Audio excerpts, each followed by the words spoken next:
Olá, eu sou a Juliana, diretora pedagógica na Bom Sucesso, e hoje nós vamos ter um bate-papo com os professores que atuam no ensino médio. Nós vamos falar de algumas questões pedagógicas, dos resultados que a escola tem obtido. E antes de nós iniciarmos esse bate-papo, eu gostaria que eles se apresentassem. Meu nome é Matheus, eu sou professor de matemática do 6º ao 3º ano do ensino médio. Meu nome é Valdson, eu sou professor de filosofia, sociologia e artes do ensino médio. Eu sou o Guilherme, eu sou professor de produção de texto do 9º ano ao 3º ano do ensino médio. E eu sou a Diandra, professora de biologia do ensino médio aqui da Bom Sucesso. Nós estamos com uma equipe incrível aqui, de profissionais muito competentes. E falando em competências, em habilidades, eu gostaria que vocês falassem um pouquinho para as pessoas que estão nos assistindo a respeito dos resultados que nós temos tido no ensino médio. Quando nós analisamos os números referentes ao Enem, as aprovações em vestibulares, nós temos números muito interessantes. Um aproveitamento na área de linguagem acima de 80%, matemática acima de 70%. Eu cito essas áreas porque são áreas que, às vezes, em outras instituições, até mesmo em outras regiões, as escolas enfrentam problemas, Então, eu gostaria que o professor Guilherme iniciasse aí essa fala, colocando a análise dele, por que a gente tem se destacado tanto em linguagem, em produção de texto. Então, Juliana, no que tange a produção de texto, eu acho que isso é fruto um pouco de uma comunhão de fatores, o que envolve principalmente a escolha da prática pedagógica, o método de ensino que a gente adota aqui. Tem também o tempo que nós temos à nossa disposição para preparar essas aulas, pensar em conjugar essa forma de ensino com os objetivos dos alunos. É importante ressaltar que essa prática começa desde o 9º ano do ensino fundamental 2 e culmina no 3º ano do ensino médio. E o outro fator também relacionado a esse sucesso, que eu acredito que é a parte do aluno. Ele acreditar no nosso empenho, na nossa dedicação, na nossa metodologia, ele compra a nossa ideia, aceita, e isso facilita bastante a gente atingir uma meta estipulada anteriormente. Eu vou tratar aqui especificamente de 2 pontos que eu acho interessantes para ter esse resultado em produção de texto.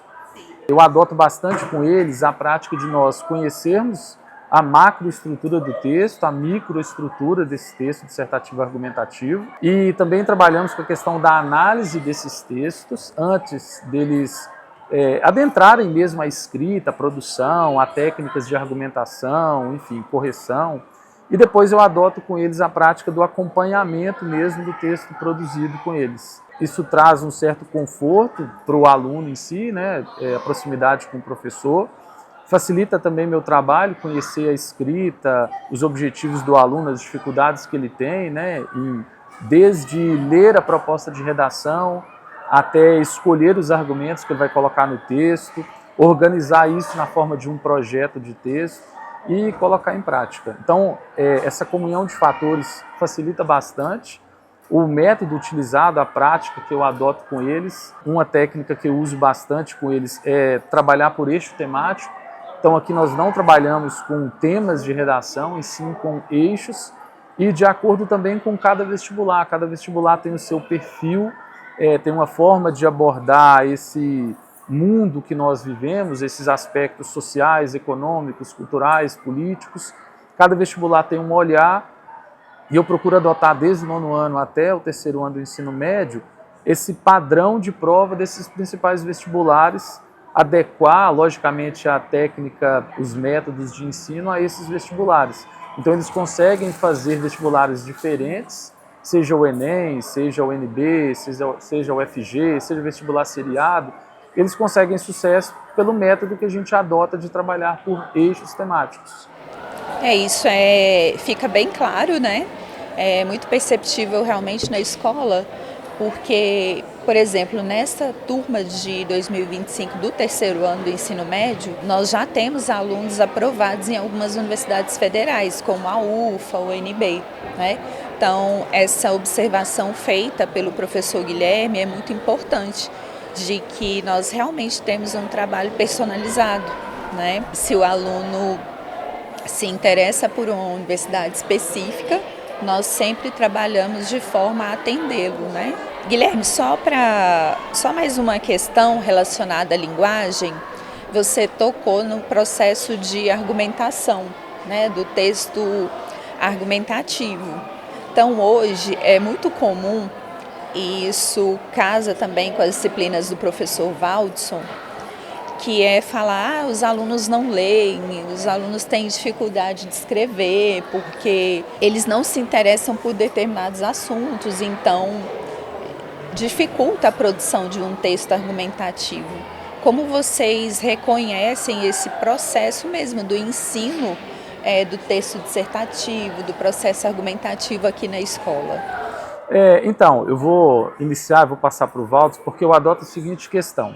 Ao trabalhar com eixos temáticos, por exemplo, educação, a tecnologia, coletividade, minorias sociais, eu começo abordando o aspecto macro da nossa sociedade, então problemas sociais e históricos que perduram por séculos, décadas, por exemplo, a questão da moradia, então a gente consegue voltar para o êxodo rural.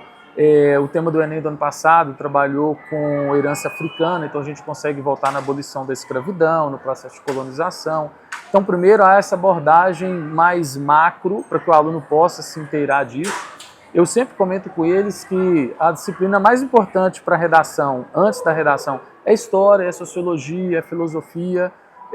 Sugiro que eles perguntem, questionem o professor o que aquela matéria está relacionada com o presente. Então, vou dar um exemplo, eu estava no primeiro ano agora e a gente estava trabalhando com o eixo tecnologia, como que a tecnologia, as redes sociais, as plataformas têm posto um tipo de padrão de beleza na sociedade. E comentei com eles que dentro da matéria de filosofia eles conseguiriam ter um olhar sobre como que esse padrão, esse termo estética, belo, ele vem ao longo dos séculos. Então, primeiro eu faço isso para depois chegar no aspecto micro, que é a escrita e a escolha dos argumentos. É bastante interessante essa fala do professor Guilherme. Eu me lembro aqui, quando eu falava na sala, professor, de Manuel Castells, e aquele termo, né, tão cobrado aí nos vestibulares, sociedade em rede.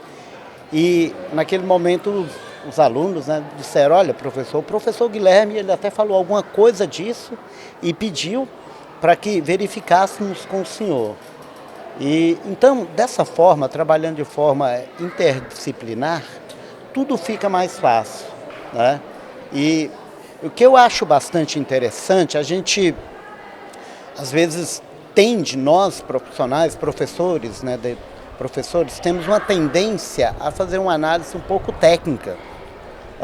Só que algo que eu observo aqui na nossa escola que é bastante interessante, que é primordial, além do aspecto técnico, também ter aí principalmente o aspecto da criatividade, né? E graças a Deus aqui na nossa escola a gente trabalha e incentiva, né, todos nós professores das diferentes áreas, a questão da criatividade, né?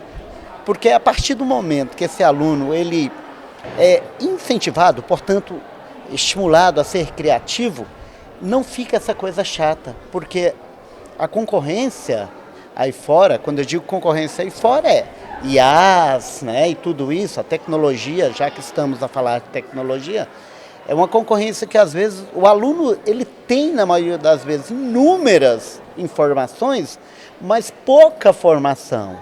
E aqui, este ambiente educacional permite que nós, além da teoria formativa, nós estimulemos nesse nosso aluno a criatividade. Bem, dando continuidade a essa questão dos índices, né, positivos que nós temos tido no ensino médio, eu gostaria que os professores, né, Matheus e Diandra, o professor Matheus de matemática, a professora Diandra, professora de biologia, né? Falasse um pouquinho para nós da forma de trabalho, né? Matheus, a matemática ela é meio que um bicho de 7 cabeças, mas é uma área que nós nos destacamos muito. Então, eu queria que você ressaltasse, dentro da estrutura pedagógica, o que você acha que auxilia, né, nesse processo de bons resultados. Por exemplo, você tem um professor, né, que trabalha com você em sala de aula, que é o professor Gabriel. É um diferencial da escola também, né, nós termos 2 professores em sala de aula. E eu queria que você destacasse alguns pontos. Igual o professor Guilherme falou, o resultado dos vestibulares ele vem de acordo com o trabalho no dia a dia. Dentro do terceiro ano, esse resultado ele vem porque a gente trabalha muito as provas específicas. Então, a gente tem muito esse diálogo com o aluno em saber o que ele quer. E a partir do momento que a gente sabe o que ele quer, nós vamos trabalhando especificamente aquilo, seja o Enem, seja um vestibular seriado da UFO, da UNB, entendendo de fato como a prova funciona, o que ele tem que estar preparado para receber, para fazer, como responder da maneira que eles querem. Então, dentro do terceiro ano tem esse papel muito de trabalhar o que cada prova vai buscar de cada aluno. A respeito da metodologia, nas aulas de matemática a gente busca trabalhar muitos exercícios. Por isso que os 2 professores ajudam muito, porque a nossa ideia é que os alunos trabalhem o máximo possível.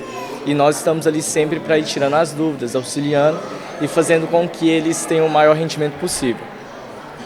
Esse fato também dos 2 professores ajuda na educação individualizada de cada aluno, porque a dúvida de um aluno nem sempre é a dúvida do outro. Então, quando a gente fica muito apegado à aula expositiva, no quadro, a gente não consegue cuidar de cada dúvida específica do aluno. Alguns alunos têm dúvidas mais simples, outros dúvidas mais elaboradas. Então, eu vejo que essa presença de 2 professores faz muita diferença nesse ponto.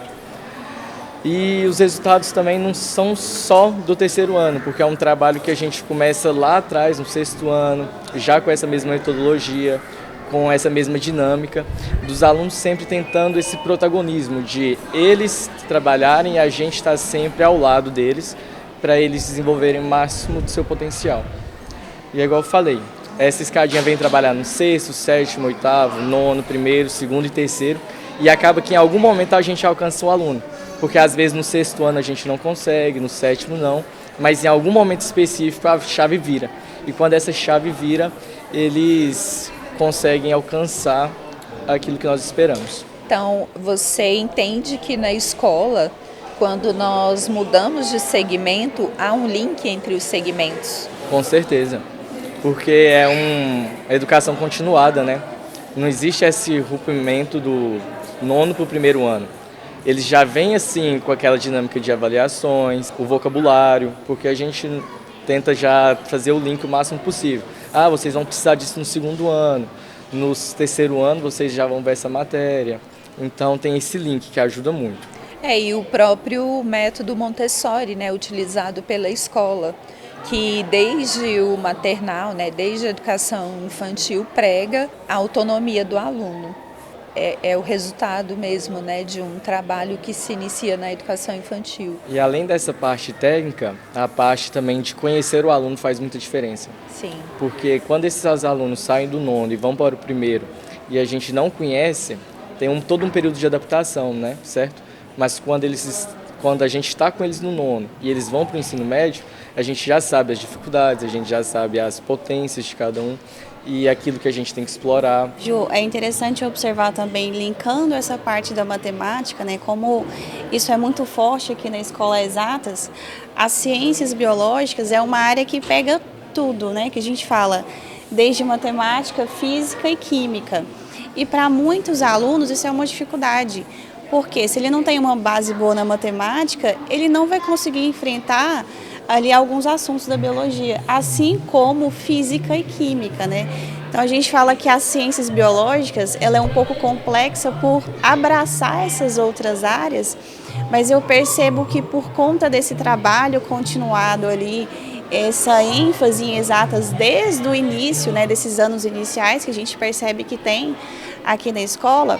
O problema no ensino médio nunca foi a matemática, né, nunca foi ali, às vezes, uma genética que tem muita conta, mas sim, às vezes, tentar assimilar o micro, né, porque a biologia é uma área que ela tem frentes macro, como a biologia animal, a fisiologia, mais frentes da micro, né, que bioquímica, microbiologia, que isso é difícil o aluno conseguir perceber porque a gente não consegue ele notar, não é palpável. E por não ser palpável, essa dificuldade ela se estende até no ensino superior, por exemplo. Então a gente vê aqui na escola que essa parte das exatas, né, ela já está bem estruturada. Isso ajuda muito no ensino das ciências, né? E o que a gente faz ali para tentar fazer com que os alunos entendam essa parte um pouco mais complexa da biologia, né? Trazer para a sala de aula aqueles vídeos do próprio livro. O livro de biologia, eu não sei se isso acontece para as outras áreas, né? Eles têm ali um material extra de vídeos que permite que os alunos acessem e a gente consegue mostrar de fato, né, o que acontece dentro do seu corpo, o que acontece dentro da sua célula.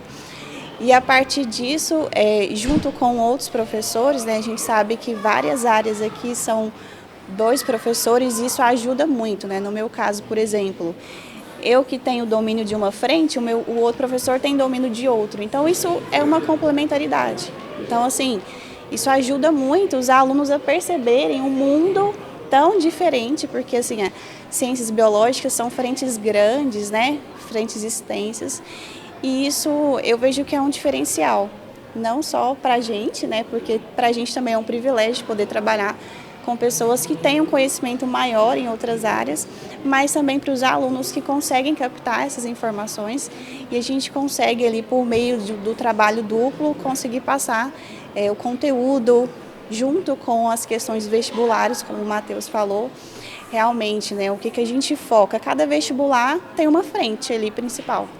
E a gente sempre tenta pegar o que eles cobram para os alunos irem pegando essa malícia de questões, né? Não caírem em coisas bobas de vestibular. A fala da professora Diandra é muito importante, né? Pela colocação dela, nós voltamos lá na questão de que desde o 6º ano, os nossos alunos têm as disciplinas de Química, Física e Biologia de uma forma separada, né? Não é aquela disciplina de Ciências. Então, isso faz com que eles construam uma base muito sólida e quando eles chegam no ensino médio o processo fica bem mais fácil.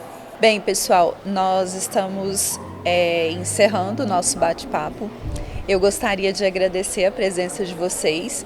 É um assunto muito interessante que nós teríamos muito mais coisas ainda para debater, né? Quem sabe num próximo encontro nós continuamos essa conversa. E nós vamos nos despedir aqui e esperamos que todos vocês nos assistam e gostem bastante.